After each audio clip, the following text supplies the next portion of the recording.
Good evening, everyone, and welcome to tonight's iBUG Buzz Call. Today is May 12th, 2025, and this is Buzz Call number 684. My name is Brad Snyder, your facilitator, say that fast, facilitator for tonight's call, and I'd like to welcome everyone to the call. The iBug Buzz is an open forum where we discuss all things iOS.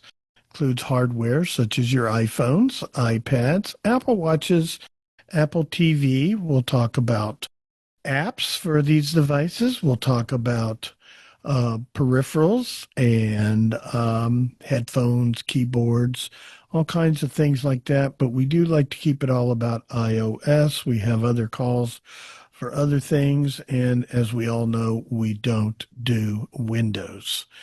Let's see, what announcements do we have? Let's see, tomorrow, yes, is the second. So we have our first mini buzz of the month is tomorrow. That's 5 o'clock Central, all times Central, right here in this same Zoom room. Everything we do is in this same Zoom room. So, as we sometimes say, you can just stay here. You don't ever have to leave. And the next call will be coming along before you know it.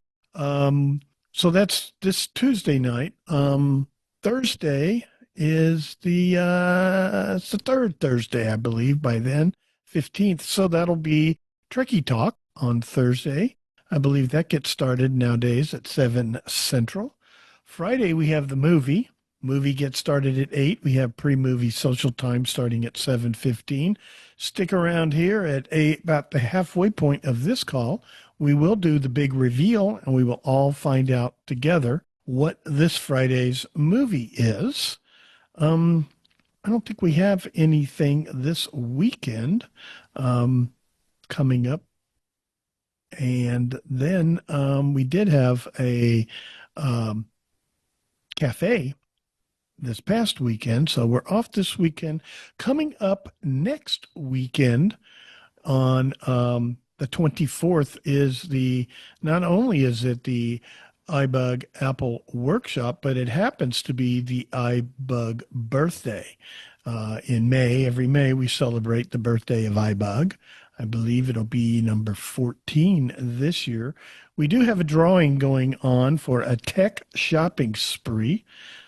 Check your email inbox. You probably got an email from iBug today telling you how you can enter into our drawing. You get one ticket for $10. I believe if you buy 5 tickets for $50, you'll get an extra one. So it's really 6 tickets for $50. And you can multiply that on out and find out that you'll get 12 for $100 if you're a big spender. So, anyway, that will be on Saturday, May 24th, and the iBug birthday Apple Workshop and the tech shopping spree. So take advantage of that opportunity. And then, of course, we're back here next Monday night for another Monday night buzz.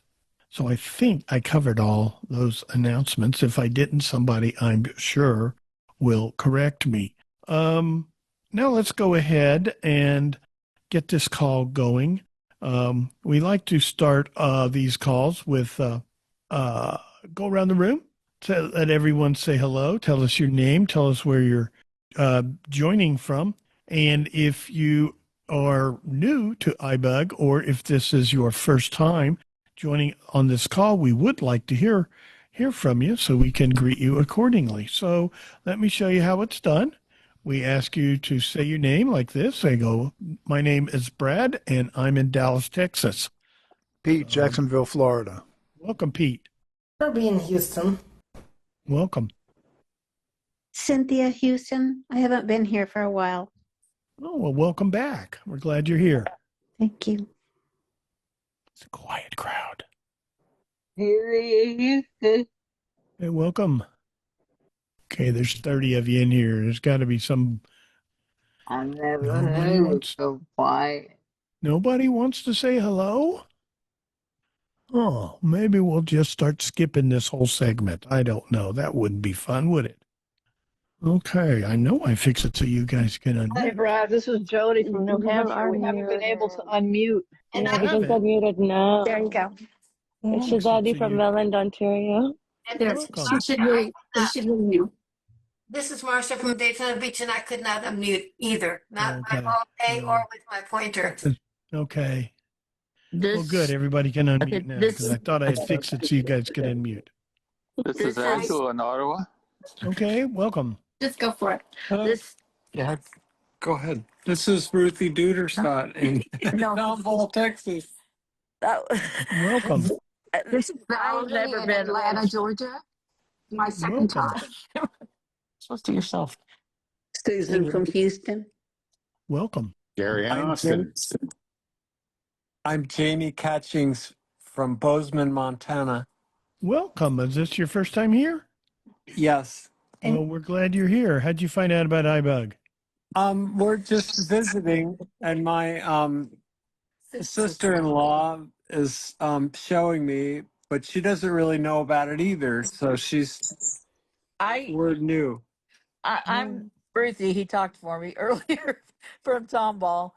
This is my first time on Zoom, my first time on iBug, but I heard about it from Laura Sowell. Okay, well, welcome. I'm glad you guys are here. We are very much, or I am a novice on the phone. I'm Okay, nearly well, blind, so we'll help you out.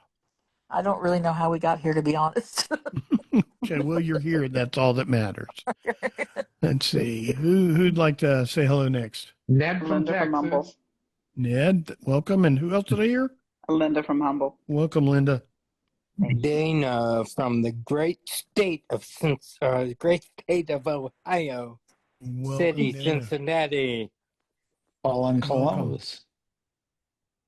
Mary Alice from Pennsylvania. Okay, welcome. Dawn from Houston. Welcome. Kurt from College Station. Welcome. Dan from Southern California. Hey, Dan. Desi from Tennessee. Welcome, Dizzy. Brian, made in Canada, Ontario. Welcome. John from BC, Canada. Hey, John. Deb from Kansas.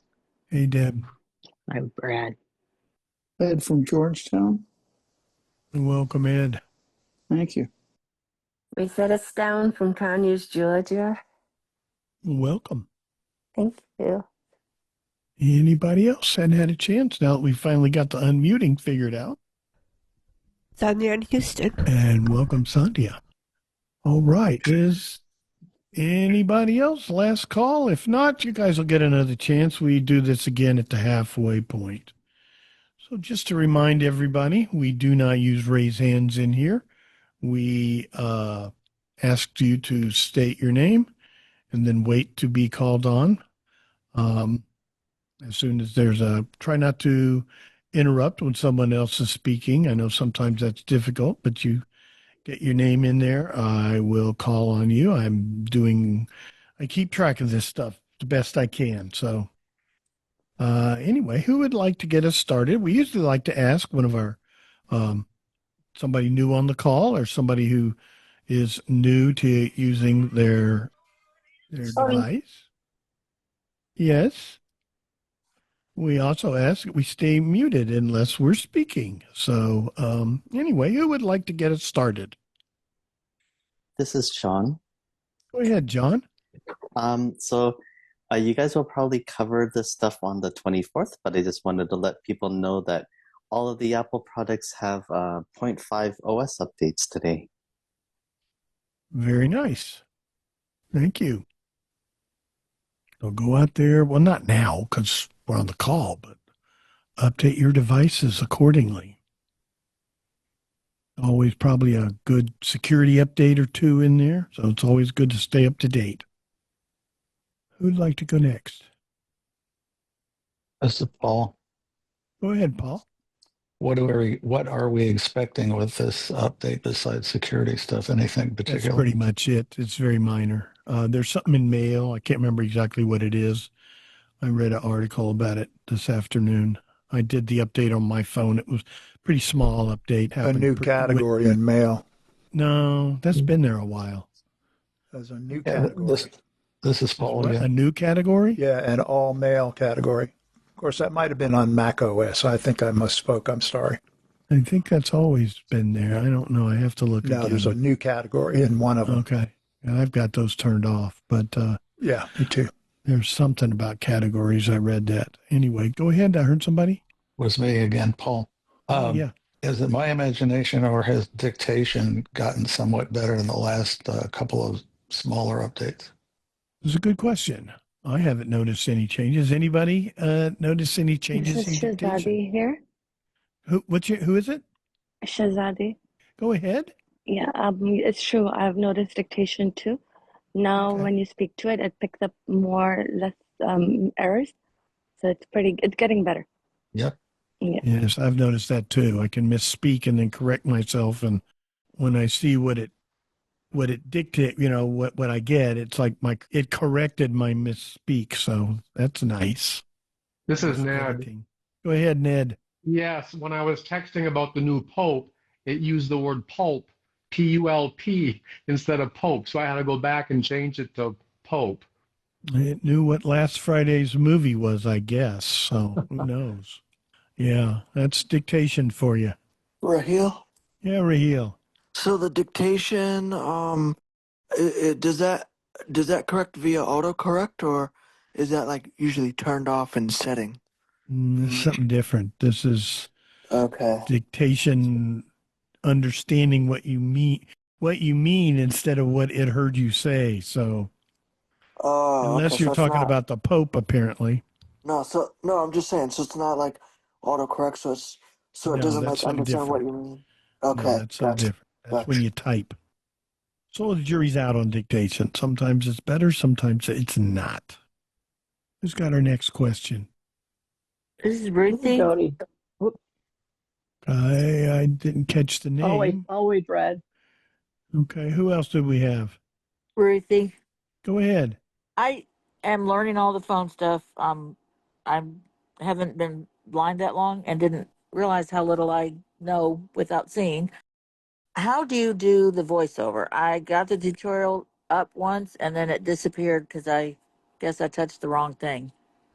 You mean how to do the voiceover tutorial or how to turn voiceover on? How to work it. I know how to turn it on, but Ooh. I don't seem to be doing the right things. Okay, in 1 minute or less, who can explain how to do voiceover? This is Jody. Go ahead, Jody. Well, there's quite a few gestures involved, but to sum it up, you're going to use double gestures with voiceover. So if you used to use one finger to tap, now you use a one finger double tap. And that's, the first tap is to find what you're looking for, and the second tap is to activate it. So if you find an app that you want to open, you find the app, and then you do a one finger double tap, and that will open it. So basically, there's if you go to settings and accessibility, there's actually a voiceover help there that you can access. This is Pete. Go ahead, Pete. Yes, if you can figure out how to get into a website, if maybe somebody could assist you to get to a website, go to the iBUG website, which is ibugtoday.org, and search for podcasts, and you will hear an iBUG Cafe from October of last year in which a voiceover tutorial series was presented, which will tell you all of the getting started features and voiceover gestures, the finger gestures that you would use for voiceover. Okay. I do have one question. When you all are saying gestures, you're meaning tapping, not like waving or... Yes, tapping. Okay. Yes. This is Pete, tapping and Swiping. flicking and swiping. Okay. I just wanted to make sure that I Finger was... gestures, Okay. correct. Thank you. Thank you very much. This is Jody again. Go ahead, Jody. Yeah, I was gonna. There's also an app you can get called VO Starter, and that is a great app for introducing you to the basic steps of how to use VoiceOver. It's VO Starter in the App Store. Thank you. This is Marcia. Go ahead, Marcia. It wasn't too long ago that I had started with voiceover and did not know a thing. And you're in the right place because they do have a mentoring system. You can become a mentee. And I went through that course and I can't tell you how wonderful it was because I need a one-on-one. I need to talk to a person and have them talk to me rather than to try to read manuals. I have that same problem. Well, I don't know. I haven't been blind long enough to know, but I think I'm the same way you are. Thank you. Yeah. Christina, Go ahead. I just wanted to point out if you do a 4-finger double tap on the screen, that will put you in, I don't know what to call it, tutorial mode, help mode. I think it's called help mode. And you can basically play around with different gestures and it will tell you what you're doing. So if you do a 4-finger double tap, it'll put it in help mode. And then you can try a single finger double tap and it'll tell you what that gesture does. So you can try different tapping, different swiping, and it will tell you what those gestures do. And then to get out of it, you do a 4-finger double tap to cancel help mode. Oh, okay. Very Thank good. Excellent. All right. Hopefully that'll get you started. Yes, on thank your you. Voiceover journey. Believe me, it takes a little while, but you can be up and going with the basics pretty quick. Okay, who's got a next question for us? Dana. Dana, go ahead. Yeah, when I try to send an email to iBUG.com, I get one of two messages. One message is this email address is invalid, or another message I get is this email address is not registered. Well, that's because the email address, if you want to send something to iBug, is ibugtoday@gmail.com. Yeah, I spoke the wrong thing. I typed that in and got those messages. One of two. Go back and look at it real close. ibugtoday@gmail.com. And that should Yeah. do it. Okay. I'm pretty sure that's what I typed, but yeah, I'll try that again. Thanks. Okay. Hopefully that should work for you. Okay, thank you. Okay, you're welcome. Who's got a next question? This is Jody. Go ahead, Jody. I have gotten, well, even when I try to look at the screenshot, so if I open a picture either from a text message or if I like to go to camera and photo and video viewer to get the most recent picture. And if I try to go to the bottom where there's usually the share information, it's not there. The photo fills the entire screen and there really isn't even a back button. So there's just a picture, and I don't, that's a new feature, and I'm not sure what to do. So I usually just go to the app switcher and take it out and start all over again. But I wondered if anybody else noticed that. Where are you getting this picture from? A text message or something? Yeah, there was one that was in a text message, and I was going to have VoiceOver describe the picture, or I was going to, go somewhere. Be My AI or whatever, go to more and describe the picture. But there's no, there's nothing at the bottom for sharing and deleting and all that. It's just, it takes up the full screen. Christina, Okay, go ahead. I have the same problem, but if you double tap the picture and then explore by touch, touch down at the bottom of the screen, and then those options should show up. But you do have to double tap it. Yeah, I don't know why it's doing that, but it is. So. Oh, great. Thank you. You're welcome. All right. Double tap fixed it. Very good. Who's got a next question for us? This is Scott. Go ahead, Zach. Yes. Hello, everybody. When I'm on the Braille screen input, and if I type I mistype a word where it's gonna give me a correct spelling in a text prediction, what gesture should I do to select the right spelling during typing? You touch with Braille screen. I'm doing Braille screen input typing. Those with 6 fingers. Uh-huh. As I And you're type, you're getting predictive text suggestions. yeah, and then I would like to select the right word, the text that they give me. Okay. Yeah, I don't know what gesture to Okay. Do we have any select. Braille screen input users who know how to respond to predictive text suggestions? I thought it was an easy question. Yeah. Raheel? So did I. Go ahead, Raheel. I am not sure, but do we know if Herbie's on the call? He might. He's there. He'll speak up if he's. Anyway, anybody else who uses Braille. Braille screen input BSI on their iPhone? I guess not. But we'll see. Somebody may join in later on that. So we'll see Thank what you. happens. Yeah. And please only speak up to answer a question if you know the answer to something. Okay, that would help us with the call. So, who would like to get our next question? Dawn from Houston. Go ahead, Don. I want to ask a question about the emojis. When I text and want to send an emoji at the end, how can I not have to go through all of the emojis?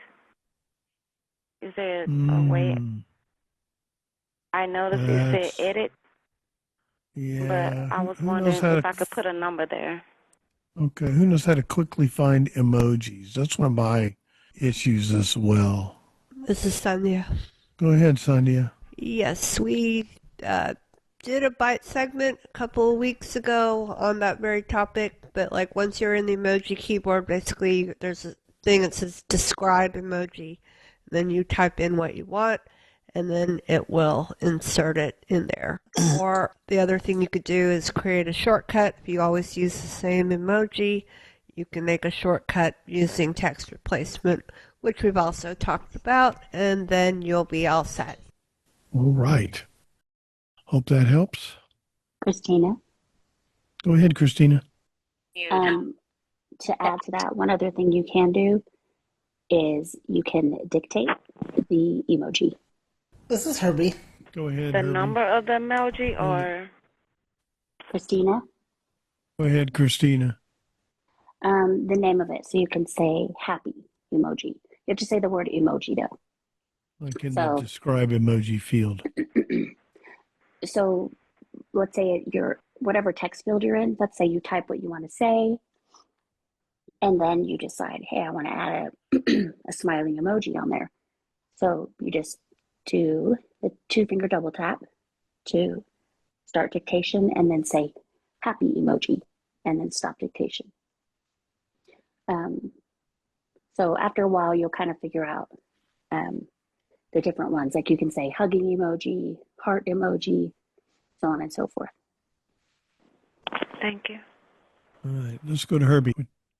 I was going to say that you can also add emojis as text replacements as well. So you could, you'll have to originally find the emoji, but then you could do something like, so maybe make a text replacement that says SML, and then that would have the, smiley face emoji or, something like that. So that's another way you could quickly do an emoji. This is John. Go ahead, John. And just a plug from, I know I shouldn't plug other sources, but AppleVis did a podcast on that very thing that Herbie mentioned. All right, very good. And, this is John. Uh-huh. Back to the Braille screen input thing. So I'd used ChatGPT and it said to accept the correction, you do a space, and if to reject it, you can delete the word. You can do a backspace and delete the word. Okay, thanks. Maybe that'll work. This is Dot. Yes, Dot. So simply just do the space bar. This is Herbie. Go ahead, Herbie. You would do the space gesture with the With one the finger. one finger swipe right? Yes. Okay. Okay. Got it. I thank you, John, Herbie. Thank you. Very good. Okay, thank you. All right. Who's got our next question? Valencia? Go ahead, Valencia. Yeah, you can hear me. My question is in reference to transferring data from your old iPhone to a new one. And I'm wondering if there is a way for your voice memos to transfer and also your bookmarked websites in Safari. This is Herbie. Go ahead, Herbie. So if you have iCloud backup turned on, then everything will transfer over. And so that'll take care of, voice memos, bookmarks, that whole stuff, because it'll all be in the cloud. Thank you. Yeah, if you go through your iCloud settings, you could turn on all kinds of things that will be backed up in the cloud so that when it's time to set up a new phone, all that stuff is already in the cloud. Very good. Got a next question for us. This is Ned. Ned, yes, sir. Yes, I was deleting an email today, and rather than deleting it, it went to move to important. And so I have the native email app on the phone. I have a Gmail account. So I went into my Gmail and I have inbox, VIP, flag, junk, trash, send, draft. But where did I send that email when it said move to important? Anybody know where Ned's email went? This is Pete. Go ahead, Pete. Or that was somebody else. Why don't we let them go? I'm sorry. Who? Well, that was me, this Dot. Okay, go ahead, Dot. Well, I believe it's went to VIP. That means important. Yeah. I think. Yeah. This VIP. is Ned. Go ahead, Ned. I went to VIP and it said you have nobody you've indicated nobody to be VIP. But you designated a single email as important. I don't know if that moves it or just flags it. This is Pete. Go ahead, Pete. There is an important mailbox. Okay. To which you can move emails. So I would keep looking, Ned. This is Pete. I would keep looking and just flick down, flick to the right, and get through all of them. And one of them should be important. It's on mine. This is Ned. Go ahead, Ned. Yes, I did all that, and I don't get an important. I kept swiping to the bottom, and I ended up into the bar on the bottom that said composed or updated recently or whatever. But then I noticed in the upper right-hand corner there's an edit button, and I thought, I don't know what this edit button does. So if I would have touched that edit button, would that have opened up something more? This is Greg. Go ahead, Greg. Yeah, if you double tap on that edit button, and that's going to have a list of all sorts of mailboxes, and some of them will show up as selected and others will not. And so I'm guessing that if you go down and find important in that listing and then double tap it, then anything that's selected will show up in your listing of mailboxes. But if it doesn't show up as selected, then it's not going to show up in your list of mailboxes. This is Ned. Go ahead, Ned. And so I'm supposed to look for that, and then if I don't see it, I don't have it. Then is that what you're saying? This is Greg. Yeah, go ahead, Greg. Yeah, double tap on the edit, and then just flick right through those mailboxes. And I'm thinking I'm pretty sure you're gonna see an important, and then just double tap on that, or double tap on any of the other mailboxes that you want to make sure show up in your listing of mailboxes. The ones that aren't selected will still be listed if you go into edit, but they're not going to show up in your main listing. Thank you. This is Ed. Go ahead, Ed.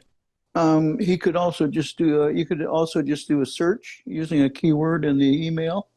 It'll pull it up and then just move it to another mailbox. Okay, good suggestion. Give that a try. Who's got a next question for us? This is Ed. Yes, Ed. I've been trying to. I send an email to somebody, a particular person. I send an email and it goes through no problem. If I try to forward the movie email, it gives me, it doesn't go through, and it tells me it's something to do with a server that has failed or something. And this has been going on for weeks now. Where do I look to find or see if there's a server that's not working or whatever? I know I've come across servers in email at the end of I don't know how I've gotten in there, but it shows me a number of different servers that are connected to email, but I can't remember how to get back in there. Or is that the right place to look? You're just trying to forward an email? Yeah. The iBUG email, the movie night. That's strange. Yeah. Anybody help Ed out with finding server information? I believe it's under your under email. Go to settings or mail. Go to and accounts. You'll find it in there. Anybody? Accounts. Okay. Care to elaborate? Yeah, we'll go to your settings, find Jody. mail. Go ahead, Jody. Thank you. Yeah, I was just going to say I do it all the time, and I've never had a problem. So I've got Gmail. I'm not sure what your provider is, but I've never had any problems. This is Ed. Yes, Ed. I'm just using the standard email, Apple email thing, and I've been Who's your provider? Who's your email provider? Kojiko. I've been doing forwards for years and never had an issue until the last 2 or 3 weeks, 4 weeks. Weird. Yeah. You might try deleting the account and recreating it. I don't know. I'm not familiar with your provider, so. This is Sri. Go ahead, Sri. So just a curiosity question. Have you tried sending an email without forwarding to that individual and it goes through? Yes, perfectly. No problem. This is John. Go ahead, John. This sounds silly, but have you tried just force quitting the app and going back in? Sometimes when I encounter glitches and I force quit the app and go back in, like something as simple as that does help. But I do agree with what Brad said about trying removing the email and putting it back in as well. I don't understand what you're saying, John. I should force Go to the app switcher and close the app. Oh, okay. Okay. Gotcha. Okay, thank you. I don't think we use the term force quit on the iPhone. However, I know where he's coming from. Okay. That's something you do on the Mac. This is Ed. Thank you, everybody. All right, try that. Shazadi here. Go ahead. I was just gonna ask if he's having issue with sending it to one particular person, then maybe something is wrong with that person. Like if he's able to send it to elsewhere, but not to that one particular person, then maybe there's something that's blocking them from receiving the email, right? Good point. Have you tried forwarding the movie email to someone else, Ed? And do you have a problem with that? This is Ed. Yeah, I haven't tried that, but I mean, if I just send them a regular email, it goes through no problem. Which I don't understand why forwarding it would be a different server. I don't know, but there's a lot of graphics in those movie emails, so that could have something to do with it. Okay. This is Sri. I know. Go ahead, Sri. I just wanted to thought, when you forward it and it gets undeliverable, when you go to the undeliverable section, does it tell you why the mail failed? Because it should say like recipient not available. It should give you some reason. Well, it just says that the server failed.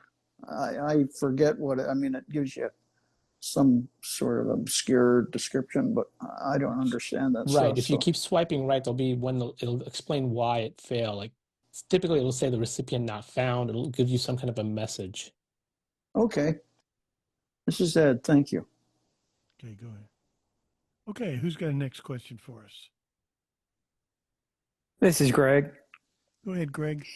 So I don't know if this question is going to be appropriate or not, but I'm nearing the time where I'm going to probably need some hearing aids. And with hearing aids, if I want to use, I use my AirPod Pros all the time. Is it a matter of using one or the other? I mean, do I take the hearing aid, like if it's a little wire, do I take that out when I put the AirPods in, or do I use them both at the same time, or how does that work? This is Brad. I can tell you.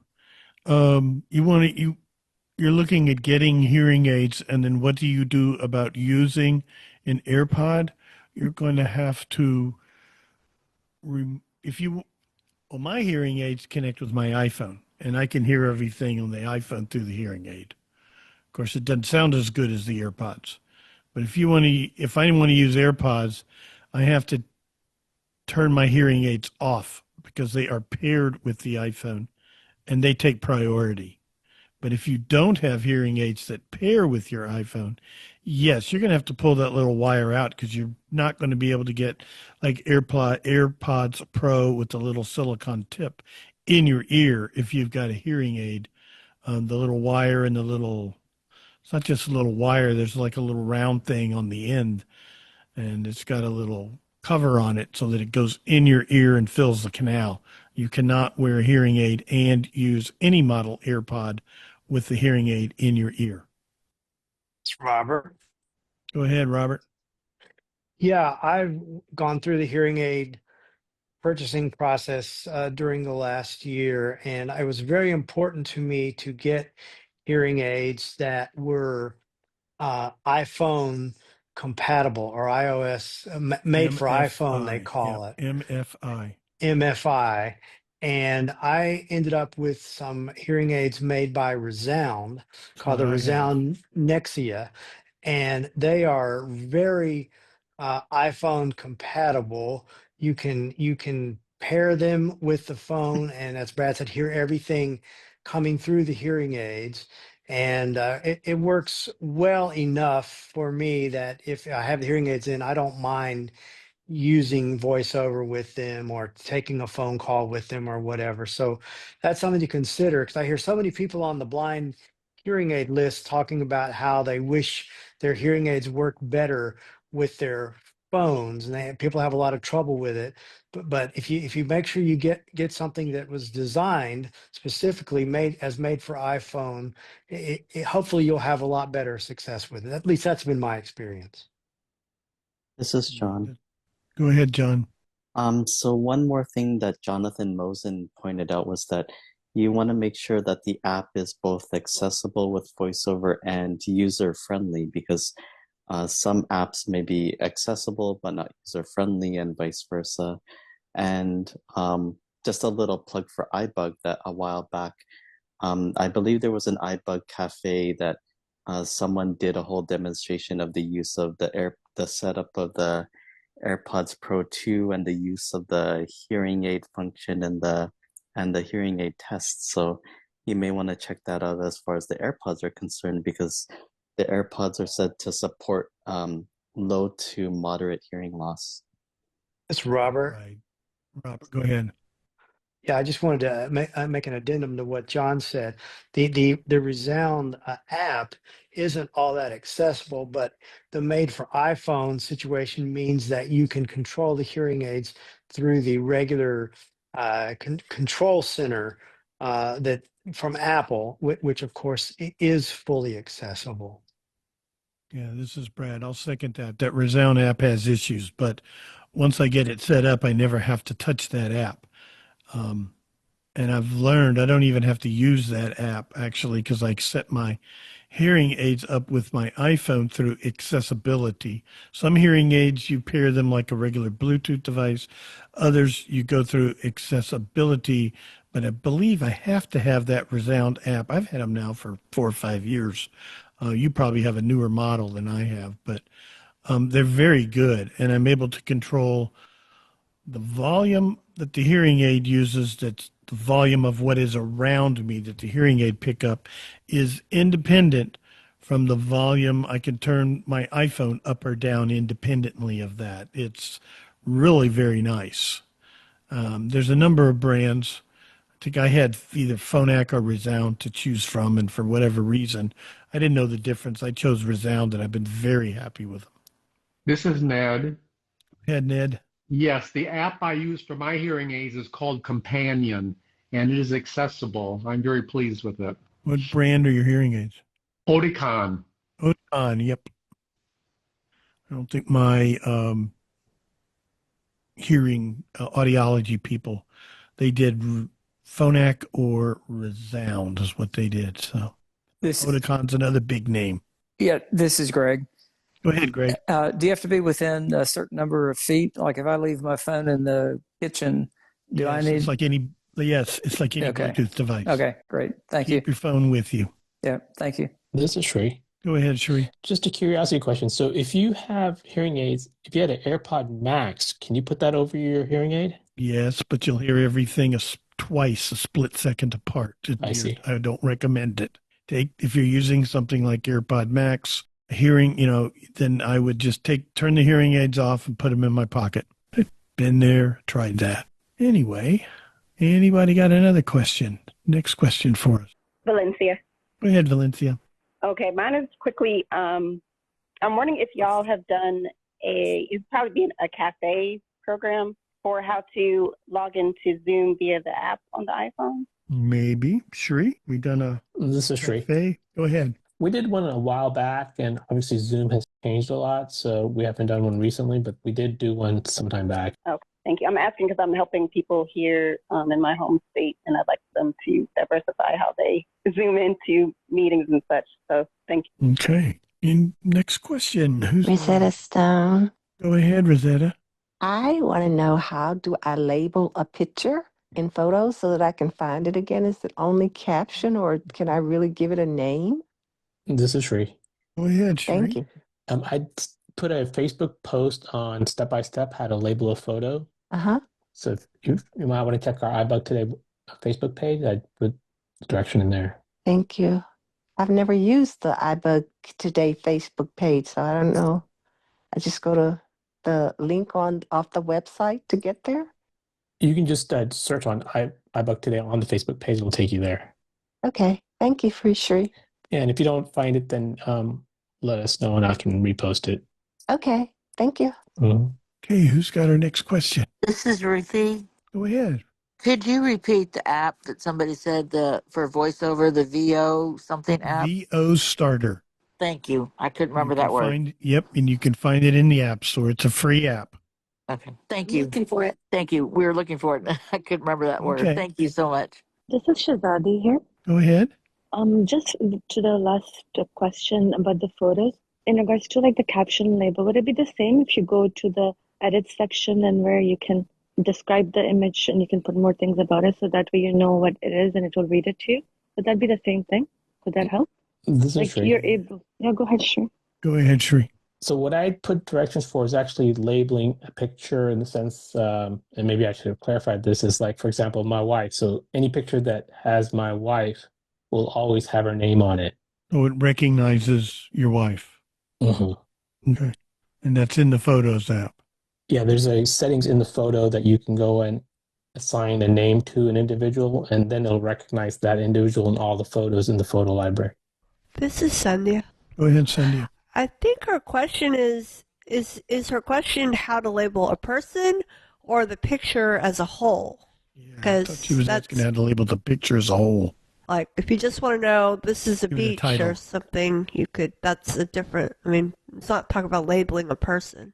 It's a little different. Yeah, I thought she was saying labeling a person. Oh, okay. Sorry, I missed that. I could be wrong. So It's Rosetta Stone. Okay, there you Go ahead, Rosetta. I was talking about labeling the picture, not a person. Sorry.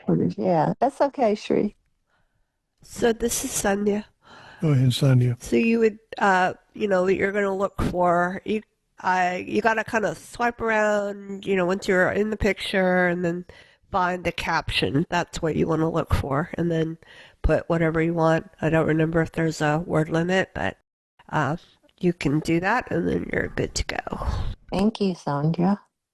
Okay, who's got our next question? This is Jody. The time. Go ahead, Jody. Yeah, just a quick comment. There's another voiceover screen reader app that you can get. It's called Screen Reader, and it will also teach you about voiceover. An app called Screen Reader. Okay. Yes. Interesting. Two choices, VO And it's free. and Screen Reader. And they're both free. Yep. Very good. This is John. Go ahead, John. So one more to add on to this. So if you use Siri and say, go to voiceover settings, then Siri can do most of the work and take you to voiceover settings. And then if you're on iOS 18, you can swipe from left to right until you get, with one finger, until you get to voiceover tutorial. And then you can practice doing the voiceover tutorial as well. Very good. That's right. There's a voiceover tutorial that's new in iOS 18. So that's another option. Very good. Okay, we got about 10 more minutes till the top of the hour and the big reveal. So let's give somebody an opportunity who hadn't had a chance yet. And chance that. This is Desi. Go ahead, Desi. Well, I all of my most of the year activities are winding down now, so I'm going to have a little more time during the summer. And some of you know that I got my new guitar last Christmas, and I'm loving it. But I want to expand my knowledge of chords. I know a lot of chords, quite a ton of them actually, but I'd like to learn more. So I'm looking for a good accessible app for my phone that I can use for guitar chord learning. And I found one called, I think it's called GTR Lib, Lib chord. And it said that it's accessible. I haven't had a chance to play with it, but I just wondered if anybody has used any of that kind of app and what success they had. This is Pete. Go ahead, Pete. I don't have an app, Desi, but somebody pointed out to me not too long ago that you can find instructional guitar lessons in Bard. Yeah, there are a lot there, but I'm really wanting to just expand my knowledge of chords, and I've looked at a lot of the things in there, and there is some really good stuff in there, but they're not quite exactly what I want. But thank you, though. Sure. Okay. Apps for the iPhone for learning chords on a guitar. Sorry, we're not coming up with anything, Desi. This is John. Go ahead, John. So I don't have that particular app for Desi, but just as a side note for musicians, that if you struggle with tuning your guitar, Talking Tuner is a good app for tuning your guitar. This is Desi. I do have that. Although I used to play as part of the way I made money for spending money in college. So I've been tuning for a really long time. But I do like to use Talking Tuner when I want to make sure that I am tuned to concert pitch. It's really good. Hey. This is Jody. Go ahead, Jody.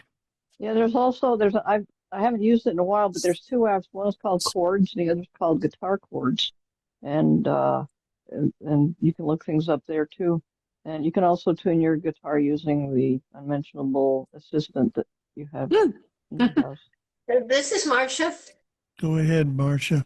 There is an app. I think it's about $13 now. It's called iReal Pro, and what that does is it gives you a picture of those chords, or it has all the jazz chords, because I'm into jazz, and some of them are quite complicated with augmented fifths and 13ths and dominant sevenths and major sevenths and such. And that app is called what? iReal Pro. And what it will do is it will play the background with the background would be okay. Mm-hmm. piano and the bass and the drums. And if you're playing guitar, you can learn to improvise with it, which is really wonderful. Okay. All righty. This is Randy. Go ahead, Randy. Yeah, I have an issue that's popped up, I think, ever since iOS 18 comes out. Okay. And it has to do with when I'm using my gestures to navigate. If I open up like mail or something and I want to go to the top of the screen, I just use the four-finger single tap towards the top half, and it should take me to the top left item that VoiceOver can see. But what I'm finding is happening is many times I'll get stuck in this type of Siri field, and I'm saying, and after that, and number two, the next thing is I go to settings, I think it's Siri and search, and I have turned type to Siri off, but it still pops up. Okay. And what gesture were you using? A four-finger single tap will take you to the top leftmost item of the screen on it should take you to with the top of the VoiceOver. screen, exactly. Yeah, but it's taking me to type to Siri frequently. Anybody got any ideas what's going on? This is Pete. Go ahead, Pete. Randy, I don't know if it's a type to Siri, but I get into a Siri screen and it does tell me Siri, so it must be the same screen, and it's a nuisance. And I have no idea how I got there, but I just do, I don't have a home button, but I slide one finger up from the bottom of the screen and remove the screen and then try it again. It clears that out of the way. That's the only thought I have. Yeah. Okay. This is Sri. Go ahead, Sri. So I've got a question. I'm going to be going to Europe next month, and I want to find out if anyone has a subway app, and if so, does number one work with VoiceOver, and does it work well with VoiceOver? Okay. Anybody know what's going on there? It's Kathy. Go ahead, Kathy. I'm sorry, I missed. What city are you going to? I'm going to UK, and UK. and I want to understand their subway. I want to find out if there's a subway app, and if it is it accessible? This is Pete. You search for London Transport. This is Pete. Go ahead, Pete. I would prefer Jersey Mike's, to be honest with you. Okay. Very nice. I'll take that with me. Subway. Very nice. Very nice. So this is Herbie. Go ahead, Herbie. So you're wanting to know if the subway app for the UK is accessible in London? Yeah. Well, I don't have an answer, but I do know UK people I can ask that might. So I'll see if I can find out something for you. That'd be great. Thank you. Have you tried downloading the app and trying it out yourself? I'm not even sure what app to download. Well, search for London Transport. That's the name of the transit agency in London. Okay. This is Daddy. Go ahead, Dizzy. I don't know of the specific app either, but I do know that they don't, in general, as far as I know, refer to it as a subway over there. So it's either the tube or the underground, but it's not generally a subway. So if you look it up with that word, you may not be as successful. You might. This is Terry. Yeah, go ahead, Terry. I don't know the app, but I believe there is one, and I have connections over there. So I'd be glad to check it out and let you know. This is Herbie. Go ahead, Herbie. Wait a minute, I'm confused. So, Shri, did you find an app that you're wanting to know if it's accessible? No, I'm looking for an app. Okay. And I can take the train over there. Oh, you're looking for an app to use the London Underground. Okay, This is Terry. Question. Go ahead, Terry. I know a couple of people who use the tube all the time over there and who use they have a train schedule, so I know there is at least one that's accessible. So I'll do some homework and get back to you all on that. Brad, I would think Google Maps would also have that kind of information. I know that's what my son uses in New York, so I'm sure it's also in London. Go ahead, who did I hear? This is Deb. Yeah, Deb. Sheree, if Move It is one that is over there, and I sort of think I've seen some of that stuff over there. It's very accessible. That's called Move It. Okay. That's right. I've heard of that. This is Shazadi here. Okay, go ahead. And you can be our Just last word. Yeah, just to give any comfort to what Brad said, really, Shri, Google Maps is really good because I was in Pakistan and it was pretty accurate with everything. And then even with the subway and all the Canada, it's pretty accurate. Like it gives you pretty good information. Try it out and then try these other apps and then you can do compare and contrast. But Google Maps is pretty good. All right, thank you. And with that, we are almost exactly at the top of the hour. Yeah, about 7 more seconds, actually. So let's see. Let's go around. Anybody who joined us late and didn't get a chance to say hello, tell us your name, where you're joining us from, and the beginning of the call. Now's your chance. So anybody? This is the first This one. is Dee. Go ahead. Kathy from Tulsa. Hello. Okay. Terry. And Hello, guys. Helene from Woodstock. Vanessa, Georgia. Welcome. Randy from North Carolina. Welcome. Yeah, Terry from Arlington Heights, Illinois. Welcome, Terry. And you're a little bit soft. I don't know if anybody's mentioned that, but I'm not hearing you as well as I'm hearing other people. Yes. Okay. Well, I'll try and talk louder. How's that? Okay, That's because I'm right in front of my mic. Maybe I'm just talking too soft. This is Go Jerry ahead. from Thank Vermont. you. Welcome, Jerry. Thank you. Jerry from Virginia. Welcome, Sherry. This is Dee down here from Iowa. Welcome, Eddie, and welcome, everyone. Okay. Anybody else? Cheryl from Ohio. Welcome. Greg in Texas. Greg. Dot from Southern California. Hey, Dat. Marvin from Chicago. Welcome, Marvin. Chris in Texas. Okay, welcome. Gloria from Houston. Welcome. Alice from Alabama.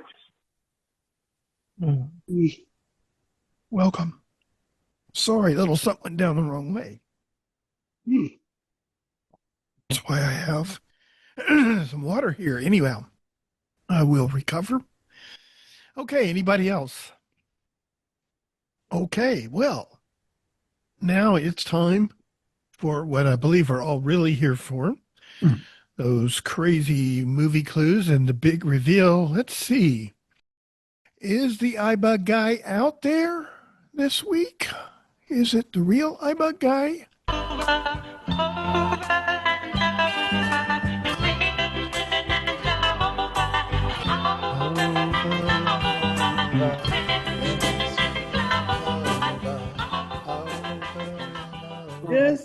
Yes. We're back again.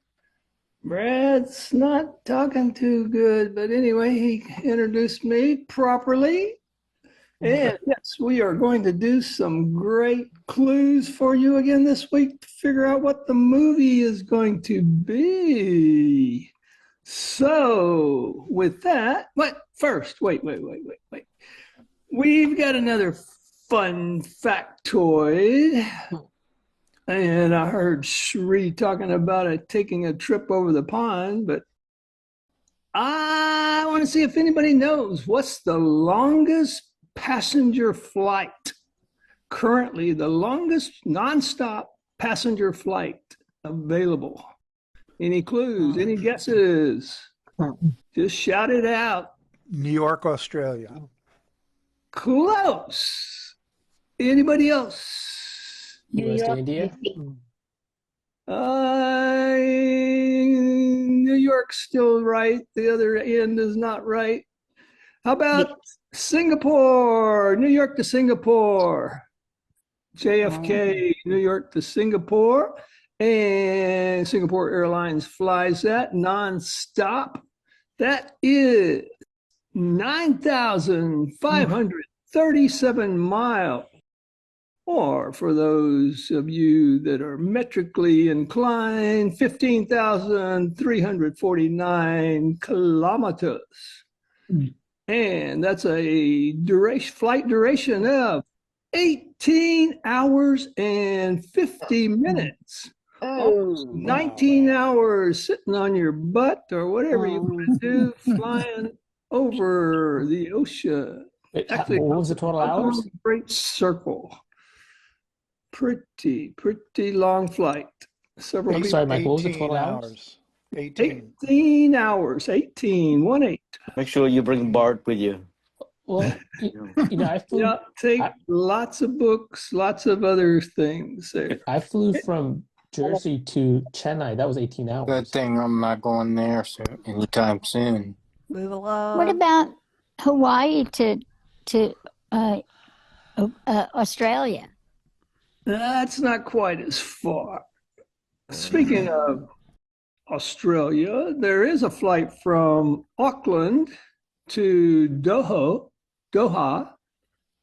which is 14,535 kilometers or 9,032 miles. So that's a 17-hour, 15-minute flight. So anyway, that's all for our fun factoids. And if you're on another flight, that's probably because they just don't fly as fast. Amazing they can carry that much fuel. These are all Airbuses. Yeah, I'm surprised that they can go that far. I don't think any of the Boeing flights can do that, but these are all Airbuses. Okay, let's get into Michael. Oh no. There he goes, Julie. What orbit? New orbit. We lost him. Oh my God. Thank New you. Michael. Think he fell off. Think he fell off a cliff. Come back. Oh, here he is. All right. Back again. He breathed again. We've got rules. Remember our rules. You may stay unmuted for this part. Everybody can unmute themselves. How many people we got on tonight, Brad? We've got over 50 again. So let's see everybody unmuted, and we want some new people. Remember, if you've guessed in the last 3 weeks, you're not eligible. Oh. You know who you are, and we know who you are. So please sit this one out. There are going to be 5 clues, maybe, if we get that far. And you get 1 guess per clue. And what else? Oh, you must say your name, wait to be acknowledged before you guess the title of the film. We just need the title of the film. Bullpen. And we have the bullpen, which consists of all facilitators and mentors of iBUG. Until we call you out from the bullpen, please stay quiet. All right, here we go with clue number 1. Our film this week takes place primarily in a U.S. state on the West Coast. Ooh. That's what 1 out of 3 choices there. A state on the West Coast. West Coast, coast. All right. Silence. Of course, there's lots of films. This is Brooks. All right, Dot and Brooks. Go ahead, Dot. On the waterfront. On the waterfront. Where'd that take place? San Francisco. New York. I thought it was the East Coast. Yeah. All right. Well, San Francisco.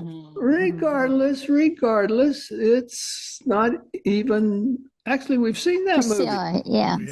We've seen that one, so we can't. We're not going to show it again. Sorry, Dot. Good try. Okay, Brooks, you're up. Dana. Under the Rainbow. Under the Rainbow. Oh, Brooks. Dang it. Wanted to give it to you, but yeah, you're one of those. Go take another gummy and sit this one out. All right, who's next? We It's got Dana. Dana, Mr. Dana, you're up. Sleepless in Seattle. Ooh. I think we saw that. Saw that one. Dana. It's like Northwest. All right, yes, we've seen that movie, but Dana has the right state. Oh. Oh. Okay, let's go. Let's go on to clue number two. One of the film's core themes. It's one of those. One of the film's core themes is the transformation of a man through discipline, love, and personal responsibility. The theme. Kathy. Ooh, Kathy, I don't have to have you them repeat it. Can you repeat the clue for me? No. Paraphrase. Uh, Never mind. Just give me the title of the movie. The Bears and I. The Bears and I. The Bears and I? It was an old John Denver movie in the 70s. Oh. He grows. We did old movies from the 70s. Oh, yeah.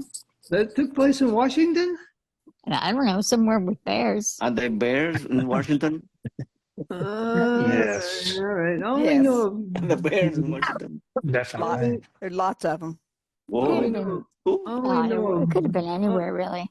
All right, y'all quit having discussion amongst yourselves. This is not Marie. time for that. Marie, first, that was not the correct answer. If you would have said Mighty Ducks, then you would have been closer. All right, moving on. Oh, Marie, go ahead. An officer and a gentleman. An officer and a gentleman. Well, let's see. I don't even have any clue where that took place. Except I know it was somewhere in the Navy. I think it was the South Pacific. Is there a naval base? Is there a naval? Yes. Yes. In Washington area. Oh, Marie, do you know that? There's a naval academy or something I know that. in Washington State. Maybe. And let's see. Gum. What was this clue? No. Well, sorry, Marie. That was really good guess. And we just have to move right along because it was so good. Ding, ding, ding, ding, ding, ding. Yes. Yay, Dwight. It's one of my favorite movies. I've watched it multiple times. Yes. Joe Cocker and Gere Jennifer and Deborah Warren Winger. singing. Way to go. An officer and a gentleman starring Marie's favorite love, Mr. Richard Gere. Yeah. And Debbie Winger. Ooh, that Academy Award winner, Louis Gossett Jr. And Joe Cocker and Jennifer Warren singing. And yes, they do. David Keith. Actually, it also won an Oscar for Best Original Music. And my nephew stationed there. And it was on the Washington coast. And it was on the Washington coast. It is about a 2-hour movie, so not that long. It is rated R. There are some scenes that are something or other. Not quite as R as last week's film, but nothing comes close to last. partially. Few F-bombs last Oh, we got to go back.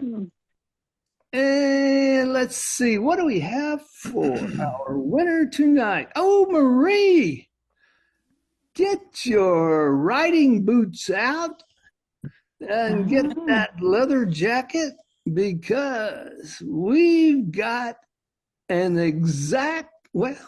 almost exact replica of the 1981 Kawasaki KZ750 that Richard Gere right. rode in the movie. Right up my alley. That's definitely up And Mike's of course, alley. we've had it iBUG repainted. We've had it repainted in iBUG colors, just for Hell's Angel from Perfect. way back. and it will be on the mini train coming your way sometime Thank you very much. next week. Get a tracking number. So there we go. Thank you, Marie. Thanks everybody for playing. Sorry we didn't get Sorry to cut it short. all the clues, but Yeah, that's nice the going. way it goes sometimes. And so, yes, be there Friday night for An Officer and a Gentleman from 1982. Ooh, that's like 40-something years ago. Oh, lift us up where we belong. All right. We just have to leave you guys. So we will see you sometime in the future. Be sure to come again, and we'll be there.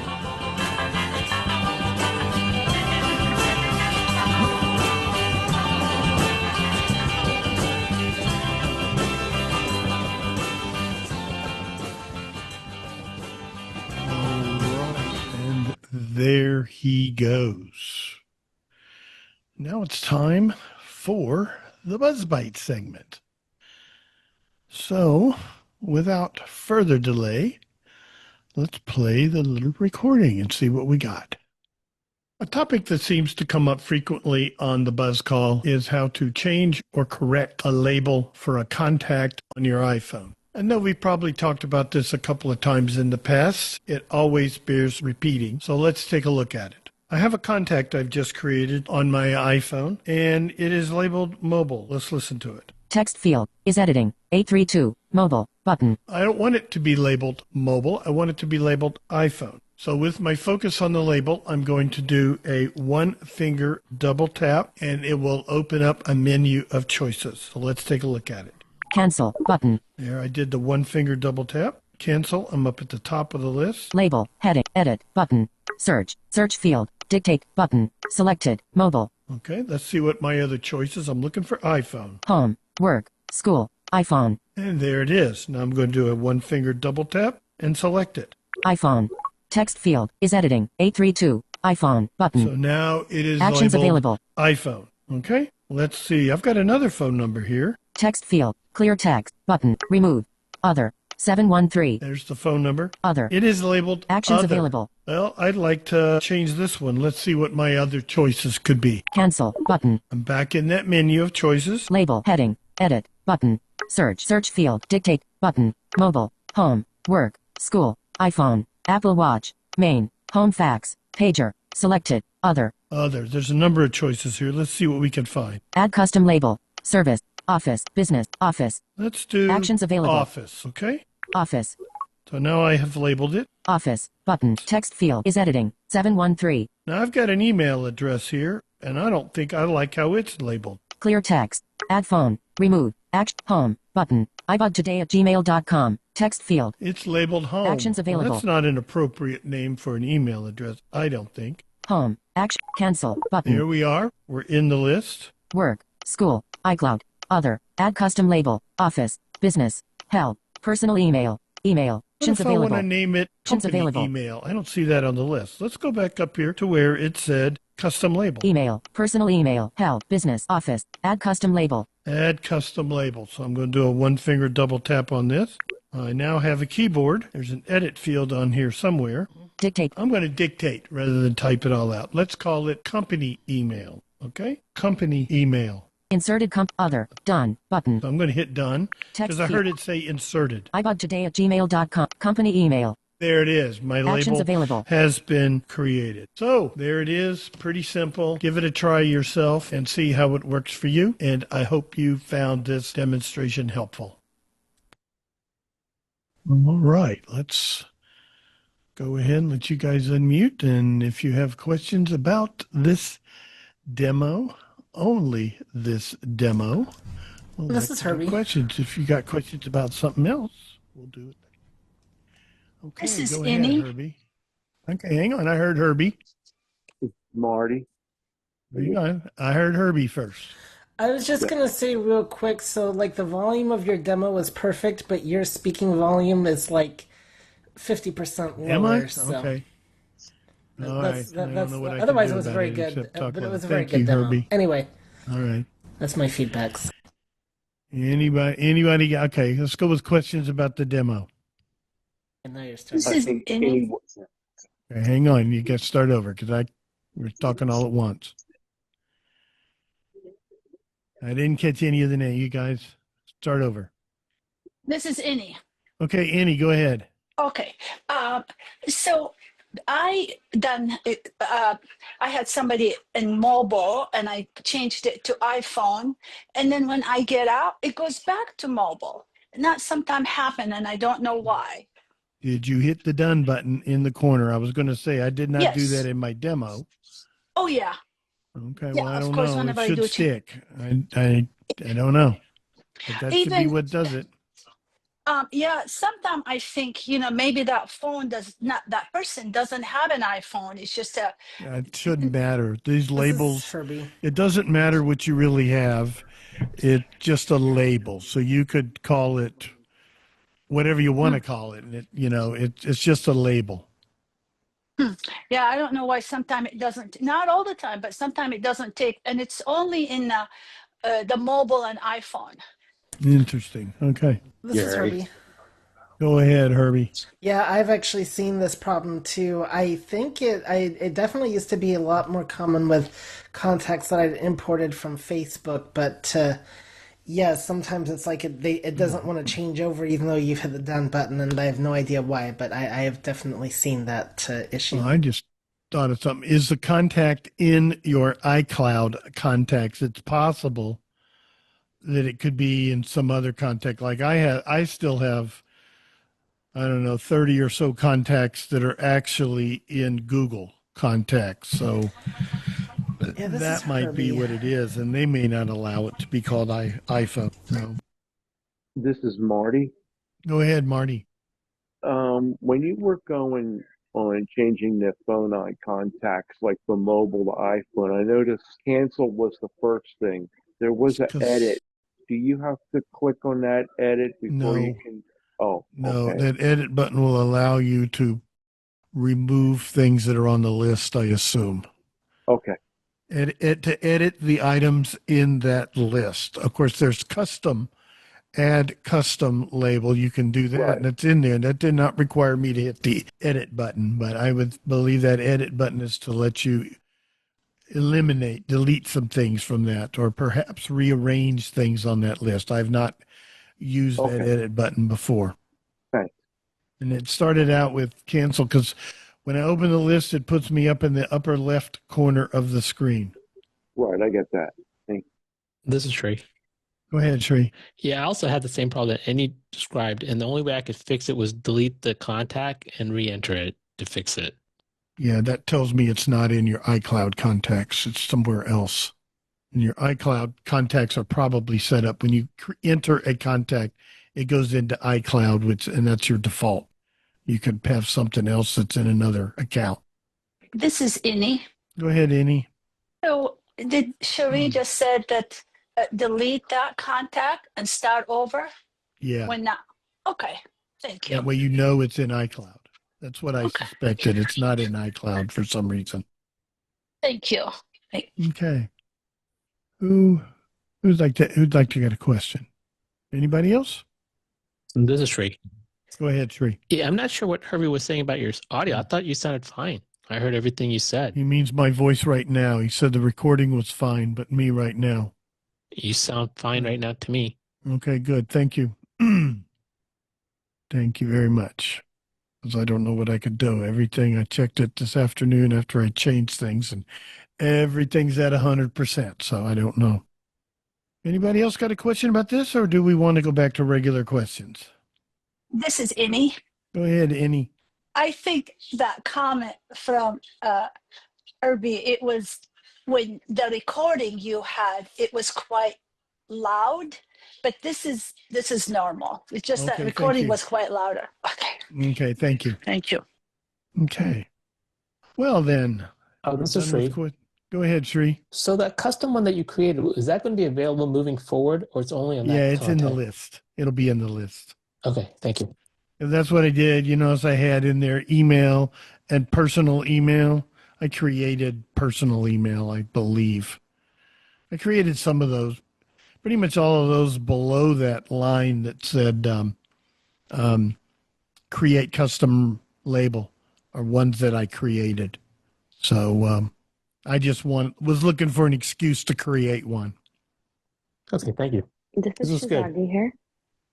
Go ahead. I've used the custom labels a lot. I find it very helpful. Like if I want to name specifically in like more details, there's sometimes different extensions and everything. So I find the custom labeling very helpful within the thing. Okay. Thank you very much. I like them too. I use them. I've made quite a few of them. This is Jody. Go ahead, Jody. Can you delete your custom labels from the list? Is that one of the features in Edit? Yeah, I believe that's what you do with that edit button is you can go through there and delete things from the list. I don't know if you can delete things that weren't the custom. I have to go play with that. I had never. Yeah, I wouldn't. Well, I did. Okay, I wouldn't think you could delete the custom. To be honest with you, I had not noticed the edit button until I was getting ready to do this demo, and I didn't want to make the demo too cluttered, and I just didn't even look at the edit button because that wasn't what I was trying to demo. This is Marty. Go ahead, Marty. So this custom email that you created, does that mean Custom that label. It's a custom label. Yeah, that's what I meant. Okay. So in future contacts, are you saying that this custom label is now part of the list? When would you go like home, work?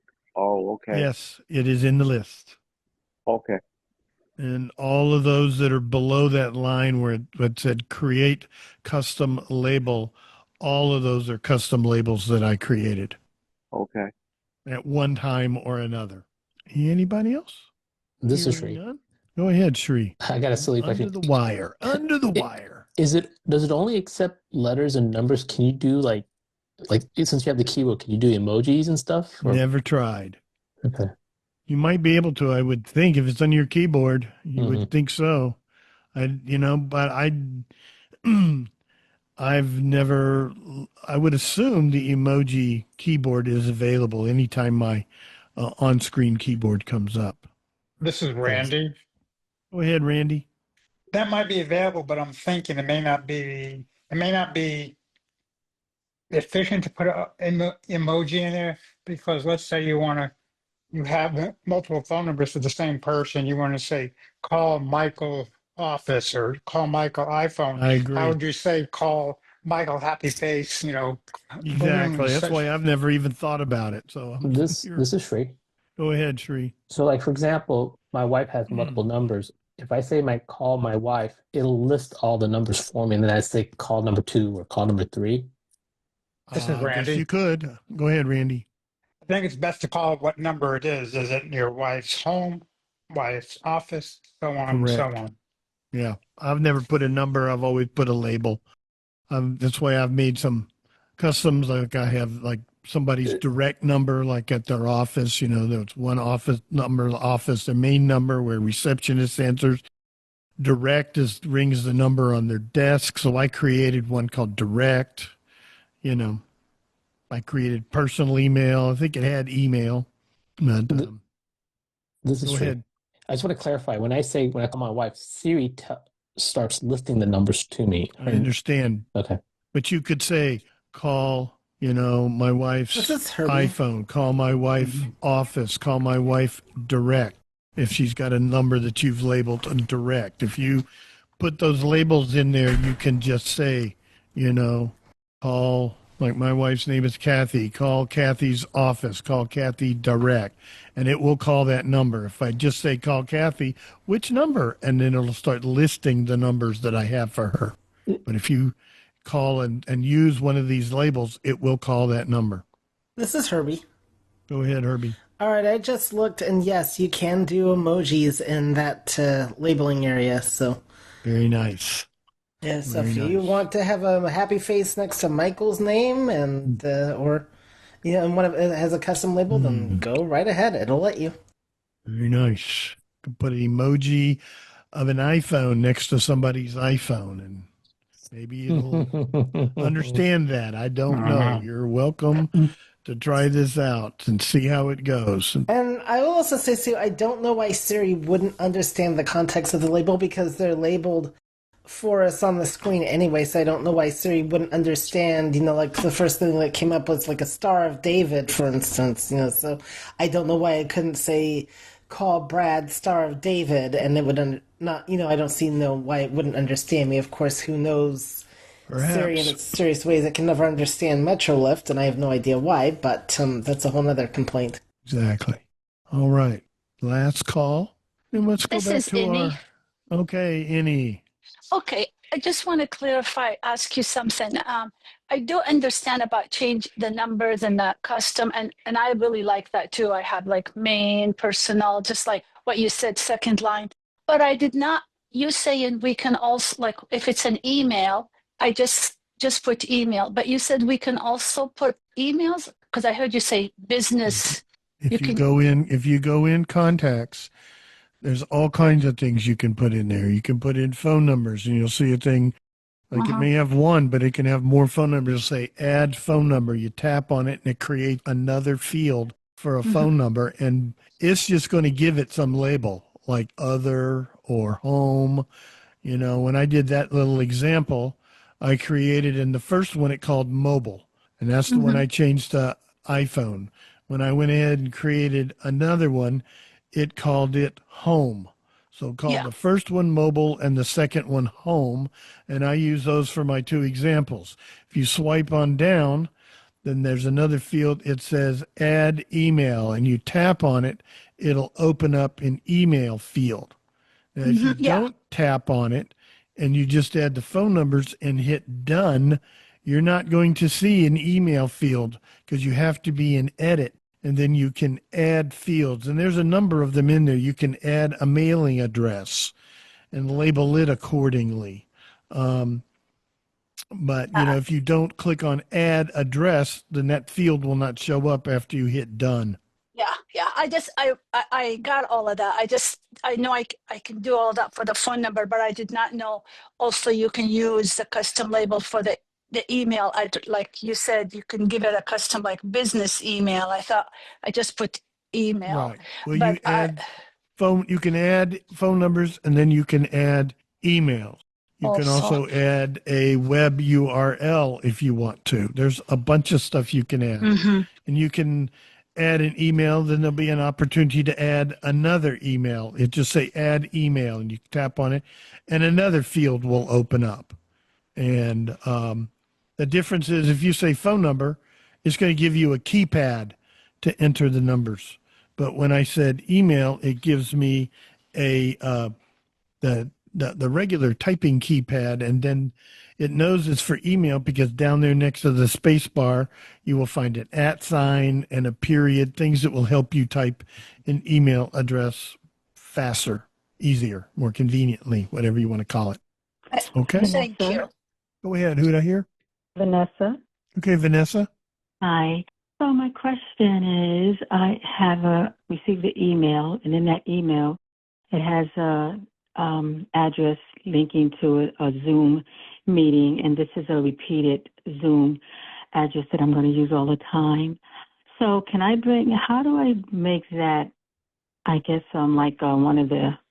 You can make a contact and put a Zoom URL in the, there is like I said, one of the fields you can add says URL, or I believe it says URL or web address, but you can put that in there, and then you can give it a label,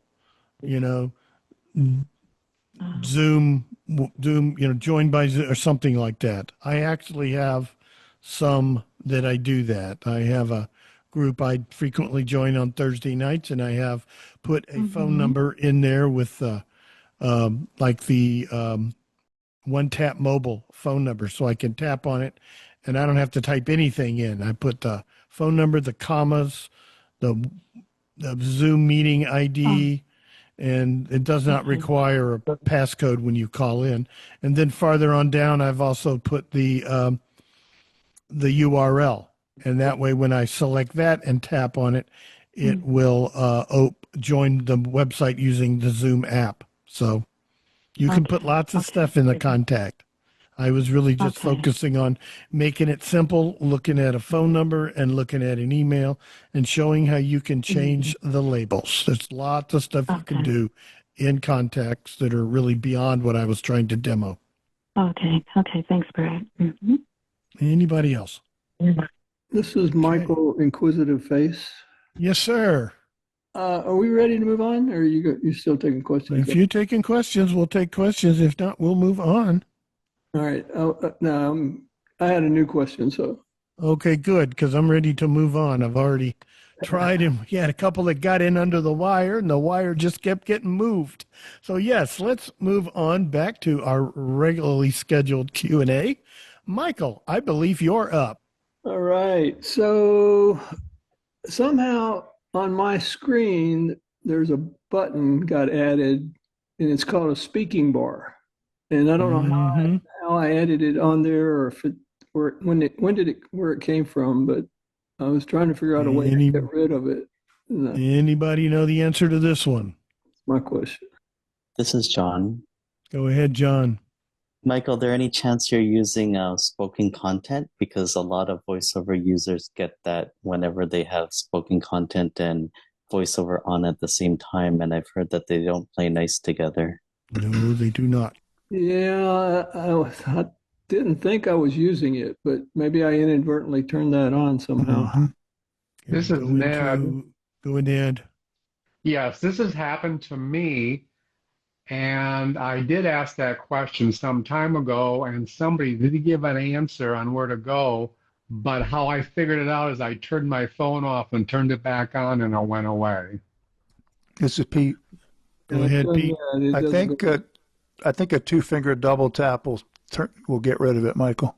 Actually, what will get rid of it is go into accessibility, go to spoken content, and make sure spoken content is turned off. And then it is gone.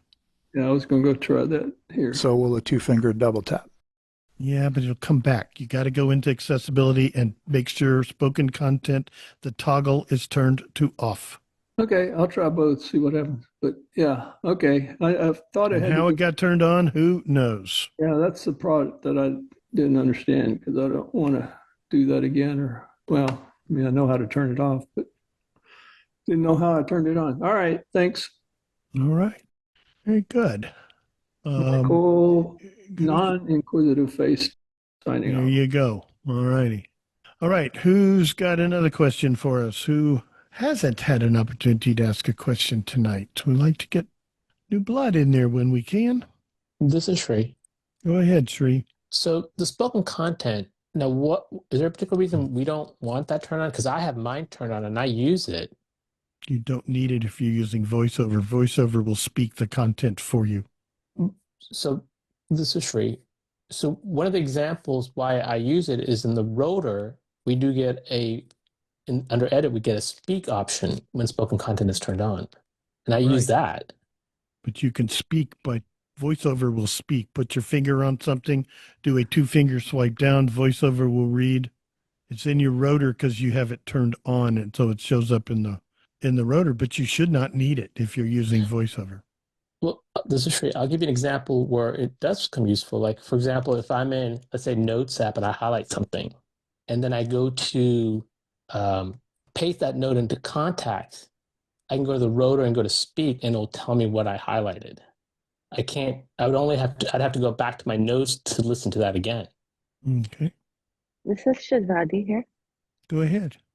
Voiceover and spoken content. So voiceover, we all know. Spoken content, like you said, you can swipe down and read the screen. I do have voiceover and spoken content activated. You can just turn off the spoken bar, like Pete said, and it works fine. Like, I have no issues with it. Spoken content is very useful if you're reading 40 pages of PDF, which I do for my lectures and stuff. You just swipe down and it just reads it. You can just close the phone and just listen to it.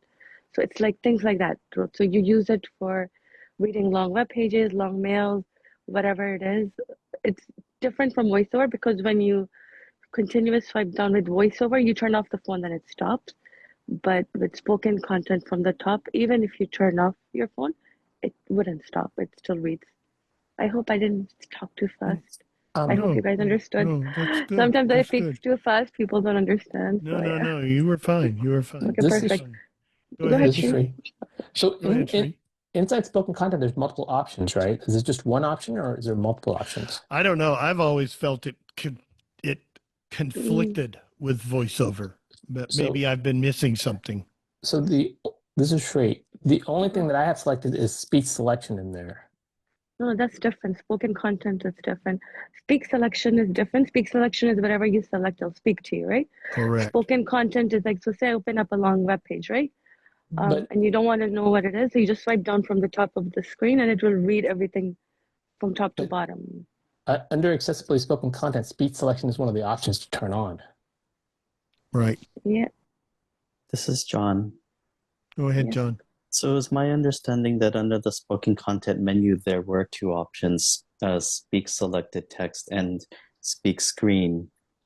And the speak screen option is the 2-finger flick down from the top edge of the screen versus speak selected text is what Sri has been using. But it was my understanding that both features were under the spoken content menu. Okay. This is Bob. Go ahead. I'm sorry, I didn't. Go ahead. Did I hear? This is Dot. Did I hear Dot? Did I also hear Rob? Bob. Oh, Bob. Hang on, Dot. Let's let Bob go, and then we'll come to you. There are several things. One, I want to thank Herbie big time for visiting our sport group last month. You did a terrific job with Joyce's group. Secondly, in order to be able to progress forward or backward in a podcast, there was a good presentation a couple of weeks ago on that, and I came across yet another way to do that that's even easier, and that's simply asking Siri, jump ahead or move forward 3 minutes or 5 minutes or 6 minutes, 30 seconds, or move back. And then I don't have to have the fine tuning on the touch on the screen to be able to do it, but just ask Siri to do it. My question is, how can I get VoiceOver to be louder than what the instructions on my phone are when, for example, I'm making a phone call and they say, okay, tap 3 for this, tap 4 for that. If I'm moving my finger around on the screen, Siri is telling me what my finger is on, but it's so quiet that I can't hear it over the instructions that I'm getting from wherever I called. This is Randy.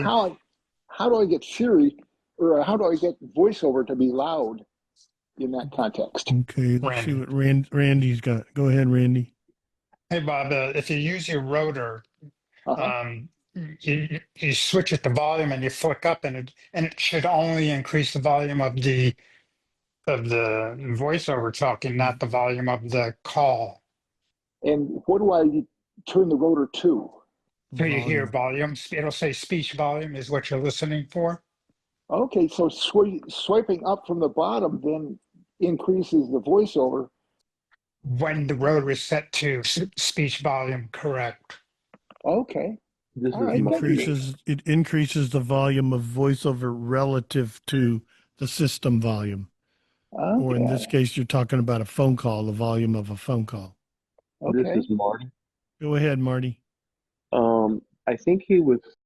I think Rob was talking about increasing the Siri volume, and one way you can do that while Siri is... but I think he meant VoiceOver volume because he was VoiceOver is the one I want to be able to hear. Oh, okay, because he was Siri calling volume, it Siri. I know he was calling it Siri, but he meant VoiceOver. Yeah, Thank you, Marty. Siri volume you could increase by raising your volume button while Siri's talking. Right.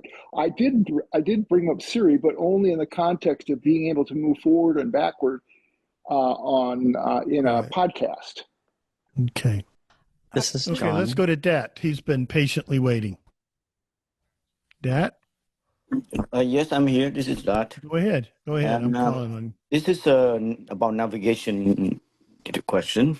Okay. I'm still looking for a successful indoor navigation so I can independently going around from, for example, the shop to, and then come back to my gate where I wait for my plane. Without the assistance of the sighted person, because I can't always find one. So you're looking for a navigation app indoor navigation app that can maybe help you out in an airport? In an airport or public places like malls or something. Okay. And who's got suggestions on indoor navigation app? Successful, yeah. This is Ed. Anybody? Go ahead, Ed. Some airports have Be My Eyes, which would work excellent for you. Ooh. Well, actually, Ed, Be My Eyes would be free. I think you're thinking of IRA, that some airports have IRA that's free. Because Be My Eyes is always free. Yeah. Okay. And you can call a volunteer. I just heard that Be My Eyes was being used in some airports. Yeah, well, you can, but Be My Eyes is always free. IRA is used at some airports. It's a paid service, but the airport. I don't understand why you're telling me I don't understand why you're telling me it's always free. Be My Eyes is always free. Yeah, I know. I never said anything about costing anything. Well, but you could use it in an airport. You can use it anywhere. That's why I thought maybe you're thinking of IRA, that is provided by some airports. I'm thinking of Be My Eyes and using it in the airport. This is Sri. Go ahead, Sri. So there are a few airports that Be My Eyes has partnered up with that you can use their app to talk to someone within the airport instead of a sighted volunteer. Oh, that's a But I will tell you, it's a very, very limited airport selection. This is that. I hope LAX is one on the list. It's LAX, I know, has free IRA. Oh, okay. Whereas John Wayne does not. But I don't know if they're on board with Be My Eyes or not. This is that. How do you access to free IRA from the LAX airport? If you have IRA and you open the app on your iPhone, the app will know you're at LAX and it will tell you there's a free IRA offer. Ooh, okay. And you can call an agent for free while you're at the airport. Oh, thank you. Valencia. Go ahead, Valencia. Now, I've heard of two other ones, wayfinding apps, but I haven't actually had use of them. So I don't have feedback on in that path. But the first one is called Good Maps. For good, G-O-O-D Maps. And then there's another one called Right Here. And here is spelled like your ear, H-E-A-R. I look those up. And they should both be free. Okay, good suggestion. This is Thank Jody. you. Go ahead, Jody. There is an indoor navigation app called Clue, C-L-E-U, but that requires that you really have to set up your route in advance, and then it will take you to and from your location. But if you're just going to use it once, that wouldn't be practical. Yeah. This is John. Go ahead, John. To complement what Jody was saying, seeing AI also has that feature as well, but it's just as Jody mentioned. All right, we just muted everyone. We had some unmuted background noise, so. This is Sri. Go ahead, Sri. The Seeing AI, does that require the LiDAR to have that feature for the indoor navigation? I believe it does. This is Sri. Yes, go ahead. Just a plug, our next cafe will be covering Seeing AI. Really? I think I heard that. Interesting to see who presents it. Yeah, I don't know. We'll have to find out. But yes, they have a route thing in the app. This is Scott. It requires Thank you, LiDAR. everybody. Go ahead. Yeah. This is I just want to thank you, everybody, for jumping in my question. Yeah, a lot of good options out there. Okay, we got a few more minutes. Who hasn't had a chance that would like to ask a question? This is John. Go ahead, John. Just an addendum to one of the questions. If the volume rotor option isn't on your rotor by default, you can edit. You can add it under voiceover and rotor item. Very good. Thank you, John. This is Sandhya. Go ahead, Sandhya. And an addendum to the addendum, if you always want it to be louder, just permanently, you can do the audio ducking, and then VoiceOver will always lower the volume of other things. Another option. Thank you, Sandhya. Addendum to an addendum. I like that. Okay. Go ahead. I would just like to say thank you for going to do a cafe on seeing AI. It has been driving me crazy. So I'm looking forward to it. Okay, good. Me too. I want to learn about seeing AI. This is Marty. Go ahead, Marty. Does the spoken word content have anything to do with, when you're in a web page and there's Safari, I forget page settings, and you have show reader or you have listen to the page? Is that separate from spoken word separate. content? That is separate. Okay, thanks. Reader eliminates a lot of the superfluous stuff in a web page so that you're just down to the main content of the website. Yeah, I like to listen actually myself. Yeah, and listen is a reader that's built into the web the browser so that it will read for you. This is Sri.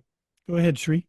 Marty brought up a question at the cafe about his step count, and I did look on my notes here.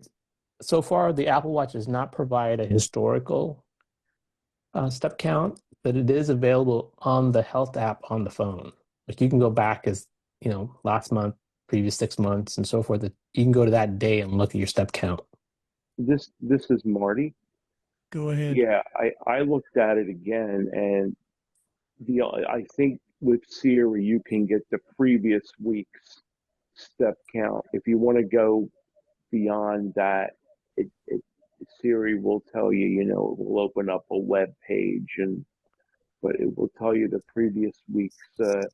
You can get step count, mileage, or number of flights climbed. This is Sri. Go ahead, Sri. So I did go in the health app and look at the steps, and in there you have daily historical data, and it goes back to last year. Oh, okay. Thanks. And you can go to a specific day on the month and look at your step count too. Lots of stuff in that health app. Yeah. This is Innie.